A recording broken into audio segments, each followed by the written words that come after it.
우리나라에서는 길을 걷다 보면 보도블록이 깔린 인도를 자주 볼 수 있습니다. 보도블록은 미관상으로도 예쁘고 걸을 때 발밑의 안정감도 느껴지죠. 그런데 여러분은 한 번쯤 이런 생각을 해보시지 않으셨나요? 왜 일본은 우리나라와 다르게 유독 아스팔트로 된 보행자 도로가 많을까? 라고요. 시청자 여러분 안녕하십니까? 코코 아저씨입니다. 오늘은 일본의 아스팔트 보도에 대해서 이야기해보려고 합니다. 먼저 일본 도로를 떠올려보세요. 여름철 후끈하게 내리쬐는 태양 아래 아스팔트 길은 마치 달궈진 후라이팬 같죠. 습한 공기 속에서 아스팔트가 내뿜는 열기를 느끼며 일본에서 아스팔트 도로 위를 걸어보신 분들이라면 한 번쯤 이렇게 생각해본 적이 있을 겁니다. 너무 더워 마치 사우나 속에 들어온 느낌이야 라고요. 실제로 아스팔트의 보행자 도로는 장점도 있지만 불편함도 같이 있습니다.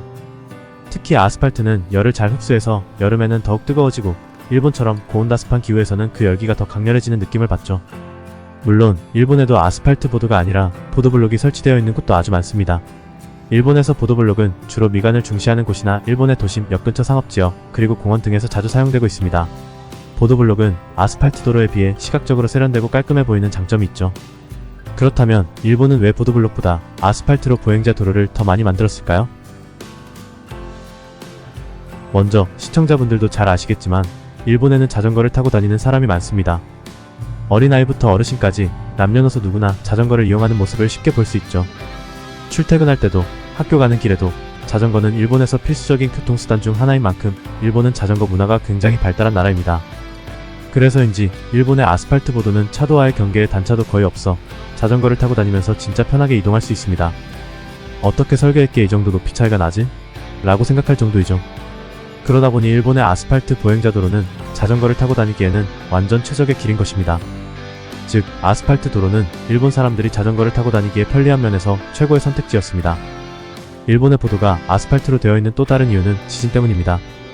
일본은 시도 때도 없이 지진이 발생합니다.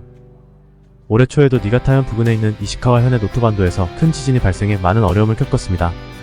일본에서는 지진이 없으면 오히려 신기할 정도로 심각하게나 지진이 많습니다.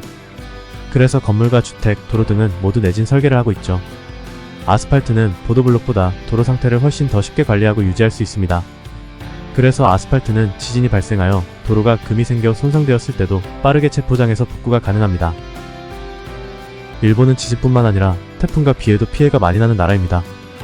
그래서 비가 너무 많이 내려 홍수나 산사태로 도로가 함몰되는 경우가 있어 보도를 아스팔트로 만들면 강한 비와 바람에도 상대적으로 잘 견디고 손상되더라도 쉽게 보수할 수 있기 때문입니다. 그 밖에도 일본에서 보도를 아스팔트로 만드는 이유는 콘크리트나 보도블록에 비해 공사기간이 짧으면서 유지비용이 훨씬 저렴하기 때문입니다. 아스팔트는 한 번에 넓은 곳을 깔 수 있기 때문에 시공 속도가 정말 빠릅니다.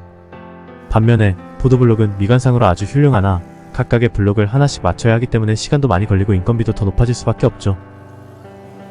이외에도 일본에서 보도를 아스팔트로 포장하는 이유는 겨울철 날씨와 관련이 있습니다. 예를 들어 홋카이도와 같은 지역에서는 눈이 많이 내리는데 아스팔트는 겨울철 눈과 얼음에 더 잘 견딜 뿐만 아니라 제설 작업도 훨씬 용이합니다. 아스팔트는 온도 변화에 따른 균열이 적어 얼음이 녹거나 다시 얼 때도 상대적으로 손상이 덜하다는 장점이 있습니다. 이렇게 일본에서 오랜 기간 아스팔트를 시공해 오다 보니 일본의 도로 건설 업계는 아스팔트 시공 기술을 꾸준히 발전시켜 왔습니다. 일본에는 수많은 도로 시공 업체들이 있으며 그중 많은 기업이 아스팔트 시공을 전문으로 하고 있죠. 이렇다 보니 관련 업계의 이익 구조가 아스팔트에 집중되어 있어 다른 재료를 사용하는 것이 점점 더 어려워진 측면도 있습니다. 만약 일본 정부나 지자체가 아스팔트가 아닌 다른 재료를 채택하려고 한다면 관련 아스팔트 시공 업체들의 반발이 예상될 수 있습니다. 이는 단순히 시공 방식의 변화뿐만 아니라 도로 건설 업계 전체의 수익 구조에 큰 영향을 미치기 때문입니다. 새로운 재료를 사용하게 되면 그에 맞는 기술 교육과 장비 구매, 유지보수 시스템의 재정비 등 막대한 비용이 발생하게 되는 것이죠.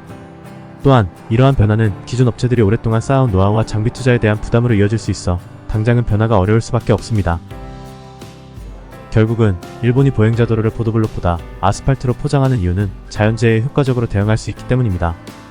지진과 태풍이 잦은 일본에서 아스팔트로 만들어진 보도는 피해가 발생해도 쉽게 수리할 수 있고 빠른 복구가 가능하며 유지보수 비용까지 저렴해 정부와 지자체 입장에서도 실용적이고 경제적인 선택이었던 것입니다. 이러한 이유로 관련 업계가 크게 성장하여 이익 구조를 고려했을 때도 아스팔트는 일본의 보행자 도로의 최선의 선택으로 자리잡아 유지되어 온 것일지도 모릅니다. 오늘은 일본의 보행자 도로가 보도블록보다 왜 아스팔트로 포장되었는지에 대해 영상으로 다루어 보았습니다. 시청자분들은 우리나라와 달리 일본의 보행자 도로가 주로 아스팔트로 포장되어지는 것에 대해 어떻게 생각하시나요? 더 나은 영상을 제작하기 위해 댓글로 시청자 여러분들의 의견 부탁드립니다. 이상으로 영상을 마치며 구독과 좋아요 꼭 부탁드립니다. 끝까지 시청해주셔서 감사합니다.